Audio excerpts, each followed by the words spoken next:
The discovery. Dr. Sarah Chen stared at her microscope in disbelief. The blood sample she'd been studying for the past 6 hours continued to defy everything she knew about physics. The cells weren't just moving. They were creating microscopic tears in space-time. "Computer, run the quantum analysis again," she commanded, her voice barely above a whisper. The lab's AI complied silently, projecting a holographic display that confirmed what she was seeing. The blood cells from Subject 23 were generating stable microscopic wormholes. Sarah sat back in her chair, running her fingers through her graying hair.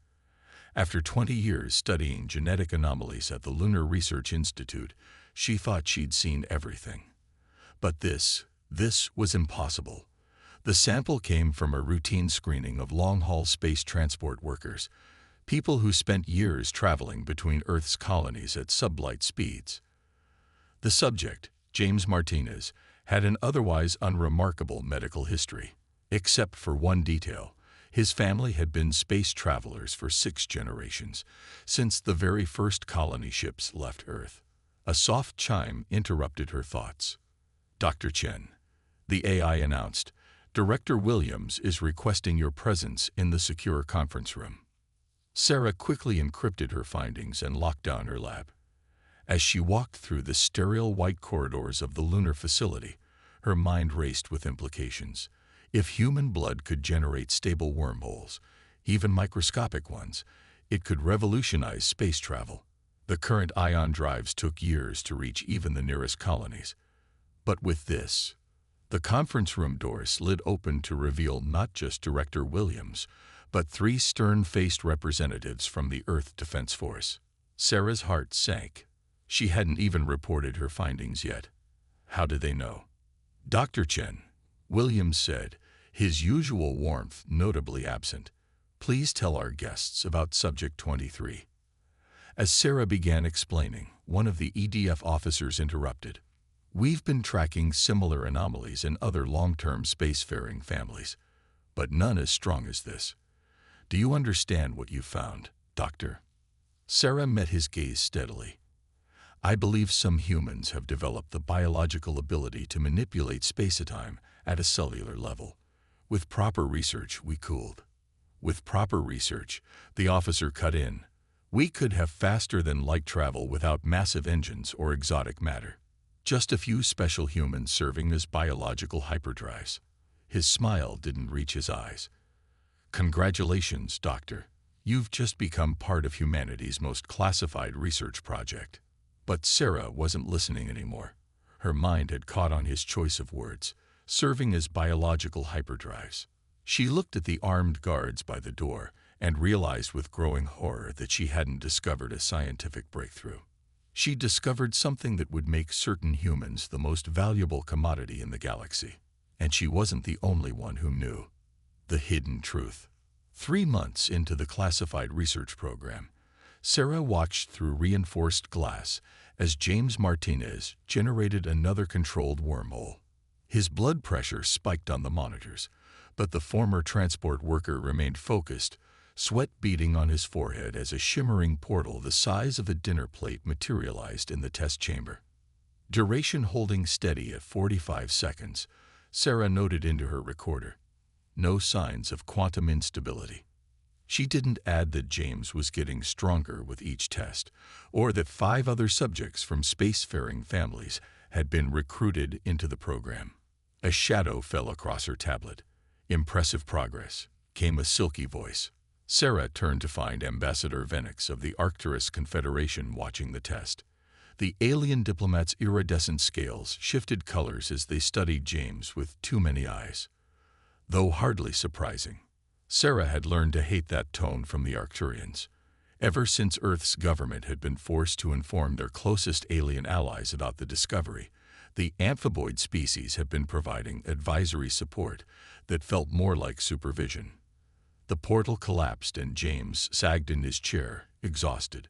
Medical teams rushed to stabilize him as Sarah reviewed the data. Each wormhole generation burned massive amounts of calories and stressed the subject's cardiovascular systems. They were learning to control it, but the toll on their bodies was concerning. You know, Venk said casually, my people once encountered another species with similar abilities. The Kethara. Fascinating race. They'd evolved natural biological FTL capabilities over millions of years. Sarah's fingers froze over her tablet. In 6 months of working together, this was the first time any Arcturian had mentioned such a thing. What happened to them? Oh, they burned out. Rather spectacularly. Venix's scales rippled with what might have been amusement. Their bodies couldn't handle the strain. Their entire species went extinct within a few generations of developing the ability. Yet you seem unconcerned about humans suffering the same fate, Sarah observed carefully. Because humans are different. The ambassador's multiple eyes focused on her. Your species shouldn't be able to do this at all. You're too young, too unevolved. Unless what? Tell me, Dr. Chen, have you analyzed the genetic markers that allow for this ability? Traced their origin? Sarah hesitated. She had, and the results made no sense. The markers appeared to be artificial, expertly spliced into the human genome so long ago that they'd become a natural part of certain bloodlines, but admitting that to Venix felt dangerous. The research is ongoing, she said neutrally. Of course. The ambassador's scales shifted to deep purple, but you might want to look into why these markers only manifest in families with long histories of space travel, and why the ability seems to grow stronger with each generation born in space. Before Sarah could respond, alarms blared through the facility. She turned back to the test chamber in horror. James was convulsing, his vital signs critical. But more terrifyingly, microscopic wormholes were spontaneously forming and collapsing around him, as if his cells were tearing apart the fabric of space itself. Get a medical team in there, Sarah shouted, rushing toward the chamber. Behind her, she heard Venix speaking quietly into a communication device in their native language. She barely made it 3 steps before security forces grabbed her. Protocol violation, one barked. No one enters during quantum events. Sarah struggled against their grip as she watched James's body begin to glow with an impossible light. He's dying. No, Venix said calmly. He's evolving. Just as you all will, once you embrace your true purpose. The purpose you were designed for. The ambassador's words were drowned out by James's scream as reality itself seemed to bend around him. And in that moment, Sarah realized they hadn't discovered humanity's greatest breakthrough. They discovered humanity's greatest curse. The hunt begins. News of the biological FTL discovery spread through the galaxy like a supernova, despite Earth's best efforts at containment. Within weeks, ships from a dozen alien civilizations appeared at the edge of the solar system, all demanding access to what they called the human hyperspace genome. Sarah Chen watched it all unfold from a hidden research facility on Mars, where she and a handful of trusted colleagues worked desperately to understand what was happening to their test subjects. James Martinez had survived his quantum event, but he'd emerged, changed. Watch this, James said, holding up his hand. Sarah observed through a quantum-shielded window as tiny points of light began dancing between his fingers. I can feel space itself now. Like it's a fabric I can touch. Before she could respond, Dr. Patel burst into the observation room. They hit another colony, he announced, his face ashen. New Santiago. The Proxians took everyone with spacer ancestry. Over 3,000 people. Sarah's hands clenched into fists. The Proxians were the worst of the alien harvesters, viewing humans as nothing more than biological resources to be exploited. Their ships have been raiding outer colonies for weeks, specifically targeting families with generations of space travel in their blood. Any response from Earth defense? She asked, already knowing the answer. Earth's military was overwhelmed, trying to protect billions of humans spread across dozens of colonies. They're doing what they can. But Patel was cut off by a priority alert on the main screen. Sarah's blood ran cold as she read the message. The Arcturians had just announced that their scientists had successfully extracted and replicated the human FTL genes. They were offering the technology to any civilization willing to join their regulatory coalition. "They can't have," James said, pressing his hand against the window. "The gene sequence is worthless without the spatial awareness that comes with it. Unless—" his eyes widened.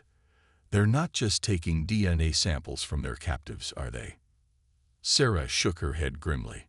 Intelligence suggested the Arcturians were keeping captured humans in horrific breeding programs, trying to strengthen the genetic markers through forced evolution. But their test subjects kept dying, their bodies unable to handle the artificial acceleration of abilities that should have developed naturally over generations. A soft chime interrupted her dark thoughts. "Dr. Chen," the facility's AI announced, "you have a priority message from Director Williams. Text only, encoded." The message was brief. "They found the origin. Coming to brief you. Trust no one." Before Sarah could process this, proximity alarms blared throughout the facility. "Multiple ships detected," the AI reported. "Arcturian energy signatures." "How?" Pytel demanded. "This facility is shielded." "They followed me," James said quietly. Everyone turned to look at him. He stood straighter, a strange light beginning to shimmer around his body. "They can track us by our quantum signatures now. Anywhere we go in normal space." Sarah made a decision. "Initiate Protocol Omega," she commanded the AI. "Full data purge, immediate evacuation." Belay that came a familiar voice. Ambassador Venix stepped into the room, flanked by armed guards. Their scales now pulsed with aggressive reds and blacks. "I'm afraid we can't let you leave. Humanity's time as a free species is over. You are too dangerous to be allowed to develop naturally." "That's where you're wrong," James said. The light around him intensified. "We're not developing. We're remembering." Before the Arcturians could react, James threw his arms wide. Reality itself seemed to twist, and a massive wormhole bloomed in the center of the room. Sarah felt a hand grab her arm. "James," pulling her toward the portal. "The others of my kind are awakening too," he shouted over the chaos as Arcturian weapons fired. "All across human space, we're not meant to be engines or slaves. We're meant to be pilots." With that, he pulled her through the wormhole, leaving the Arcturians screaming in rage behind them. As they emerged somewhere unimaginably distant, Sarah finally understood. Humanity hadn't evolved the ability to create wormholes. They'd been engineered with it eons ago. And now, those ancient capabilities were reawakening. The real question was, who had engineered them, and why? The evolution. The wormhole deposited Sarah and James in an ancient chamber deep beneath the surface of an unknown world. Crystalline structures lined the walls, pulsing with the same strange light that now seemed to permanently surround James. "Where are we?" Sarah asked, her scientific mind already cataloging the impossible architecture around them. "Home," James replied, but his voice had changed. It echoed with harmonics that shouldn't have been possible for human vocal cords to produce, or at least the home of those who made us. Before Sarah could respond, more wormholes began opening around them. Through each stepped humans she recognized. Test subjects from other facilities, spacer families who had gone into hiding, children who had started showing signs of the ability. All of them glowed with the same quantum light. "The awakening is spreading faster than even the Arcturians predicted," said a familiar voice. Director Williams stepped through the last portal, looking both exhausted and exhilarated. "Every human with the spatial genes is either manifesting abilities or going into chrysalis." "Chrysalis?" Sarah demanded. "What aren't you telling me?" Williams gestured to one of the crystal walls, which shifted to become transparent. Beyond it, Sarah saw hundreds of glowing pods, each containing a human in what appeared to be some kind of metamorphosis. 3 days ago, the Proxian breeding programs had an unexpected result, Williams explained. Instead of dying, their test subjects began changing. The same thing is happening naturally across human space now. We estimate nearly 30% of humanity carries some version of the spatial genes. The genes aren't just for creating wormholes, James added. His eyes now swirled with quantum possibilities, seeing realities that shouldn't exist. They're keys, unlocking what we were always meant to become. Sarah watched in fascination as one of the chrysalis pods pulsed brightly. The human inside was clearly transforming, their DNA rewriting itself according to some ancient program, finally activated after millennia of dormancy. Why now? She wondered aloud. Why is this happening all at once? Because they're returning, came a new voice. Everyone turned to see a figure step out of the shadows. Humanoid, but definitely not human. Its body seemed to exist in multiple dimensions at once, shifting between states of matter with each movement. I am what you might call a monitor, it said, left behind to watch over Earth until humanity was ready. The genes we engineered into your species were designed to activate once you achieved sufficient technological advancement and spatial distribution. You engineered us? Sarah asked, though she had already guessed this truth. Not exactly, the monitor replied. We found you. Primitive, but with unique potential. We merely adjusted you. Added certain capabilities that would manifest when needed. When the Harbinger returned. What Harbinger? Williams demanded. As if in answer, every crystal in the chamber flared red with warning light. Above them, through the crystalline ceiling now turned transparent, they could see massive shapes emerging from quantum space, ships larger than worlds, their very presence causing reality to buckle. That, the monitor said grimly. The reason we seeded modified humans across thousands of worlds, disguised as normal colonies. The reason we gave you the ability to manipulate space itself, an enemy our own civilization couldn't defeat, but one we believed humanity could evolve to face. Sarah looked at James and the other awakened humans, their bodies now almost as multidimensional as the monitors. She thought of the thousands in chrysalis, emerging into something new, something that could perhaps save not just humanity, but the entire galaxy. How long do we have? She asked. They will reach Earth in 7 days, the monitor replied. The question is, will enough of humanity awaken before then? James stepped forward, quantum fire blazing in his eyes. We'll make sure they do. It's time humanity remembered what we were made for. Around them, more chrysalis pods pulsed with building power.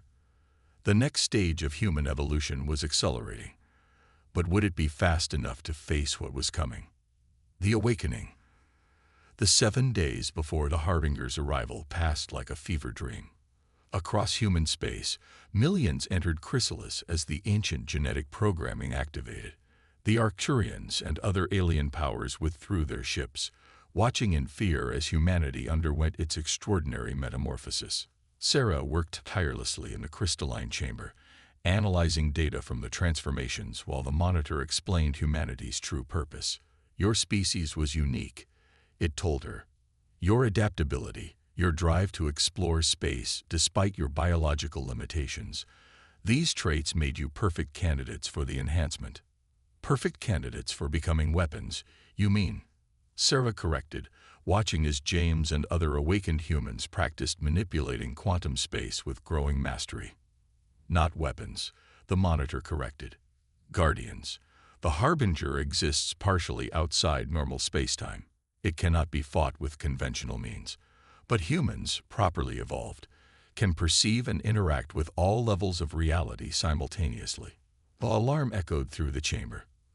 Above them, the first of the Harbinger's world ships entered the solar system. Reality distorted around them, space itself screaming as laws of physics were casually violated. They're early, Williams announced grimly. Only about 60% of potential awakened humans have completed chrysalis. It will have to be enough, James said. He looked different now. They all did. The awakened humans had become beings of quantum possibility, their forms shifting between states of matter and energy as naturally as breathing. We know what we have to do. Sarah watched in awe as thousands of awakened humans rose from Earth and its colonies, They moved through space without ships, their bodies generating complex networks of interconnected wormholes. The Harbinger's ships fired weapons that bent time and unraveled matter, but the humans flowed around them like water, impossible to hit or trap. "Now we see if the modifications work as designed," the monitor said softly. James led the first attack wave. The awakened humans linked their consciousness into vast quantum networks, combining their ability to manipulate space-time. Where the Harbinger's ships distorted reality, they restored it. Where it tried to unmake matter, they removed the fabric of space itself. But the Harbinger was ancient and powerful.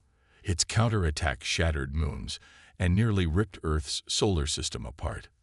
Sarah watched in horror as many of the awakened humans were torn from reality, their quantum forms scattered across dimensions. Then something unexpected happened. The humans in Chrysalis, not yet fully transformed, began to emerge en masse. But they weren't emerging as individuals. Somehow, they were emerging as a single quantum consciousness, billions of human minds linked across space and time.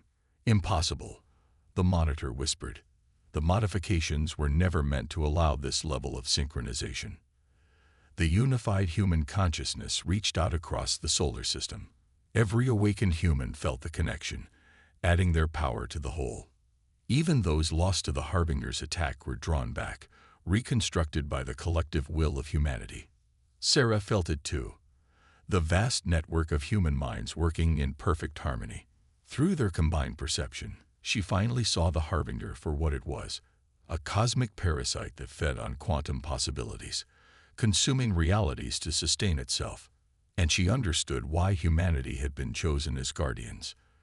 Because only humans, with their unique capacity to adapt and overcome, could look at an impossible enemy and still believe in victory. The networked consciousness of humanity struck as one. They didn't just fight the Harbinger. They rewrote the quantum laws it existed by, changed the very nature of the space it inhabited. The massive world ships began to fade, their impossible geometries collapsing as humanity systematically denied them the ability to exist in our reality. When it was over, the Harbinger was gone, sealed away in a pocket universe of humanity's creation. The awakened humans slowly separated back into individuals, forever changed by the experience of total unity. "What happens now?" Sarah asked the monitor, watching as the quantum light around the transformed humans slowly stabilized into more controlled forms. Now, the monitor's form shifted with what might have been pride. "Now humanity takes its place as guardians of reality. Your species will continue to evolve, to grow. There are more threats out there, more battles to come, but you've proven yourselves more capable than even we imagined." James approached them, his quantum form now settled into something almost human again, but infinitely more. "We understand now," he said, "why we always looked to the stars, why we never stopped pushing into space despite all the challenges. We were remembering, somewhere deep in our modified genes, what we were meant to become." Sarah looked up at the stars, seeing them now through both human eyes and quantum perception. Humanity had been engineered as guardians, yes, but they had transcended even their creator's designs. They had become something entirely new. They had become themselves. The end.